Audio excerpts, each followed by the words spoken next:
So to summarize, Waterlox tongue oil finish represents the absolute best choice for horse barn wood care. For waterproofing, beautification, durability, and low cost and low impact maintenance. And when I say low impact maintenance, wash and recoat. There's no other finish that you can do that with. The typical polyurethanes, some people use Sikkens, some people use the log home finishes for the horse barns, and there are absolute inherent problems with every single one of these choices, and all of these problems are eliminated by the Waterlox tongue oil.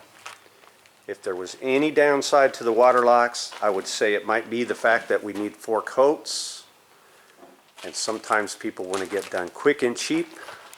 But if you want to do it right, 4 coats of Waterlox Original Sealer Finish, and the Waterlox can even serve as a foundation if somebody wanted to go with a different type of coating in certain areas. You know, you may have a wash stall area. Waterlox is a universal sealer for any kind of finish. So even polyurethane would stick better with 1 or 2 coats of Waterlox as a base coat, but there would just simply be no reason to put poly. Waterlox does it all. One product. It's an easy to apply product. It's a hardening oil, so nothing fancy, no big skill level. Just keep it off of everything around. Keep it off of the outlets and keep it off of your trim. Keep it off of the floor. And that can be done with various things. Again, a brush, a pad applicator, or a combination of both. And again, in this case, we're using the pad applicator. We're using a large All-Pro Best Stainer natural bristle brush, and we'll look at this applicator. We've actually got an angled adapter on here, so this can simply go on the surface. It's comfortable at an angle, and we move across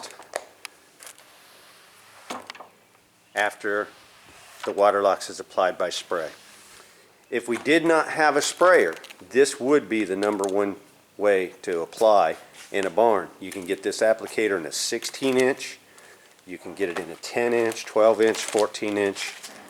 We've got the 10 here just for a little more control. We may have wanted a 16-inch if we were actually applying it. So a 16-inch obviously covering a lot more space per pass, but you could manually apply. You dip this in Waterlox, apply it to the surface. The nice thing about the lambswool, it has a release. Once you put pressure on the pad, it's going to release a certain amount of material, so you can actually control how much you're putting on the surface. Now, a vertical surface is going to be challenging because when you do apply that pressure, you're going to see Waterlox want to run down. So we're going to start at the top.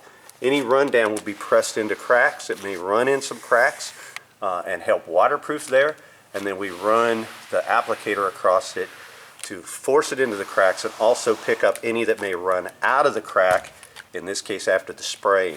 So the spray application is going to actually deposit it in the crack much better than a pad applicator would, but we may also have a little bit run out. So we're going to follow all the spray with the lambswool applicator.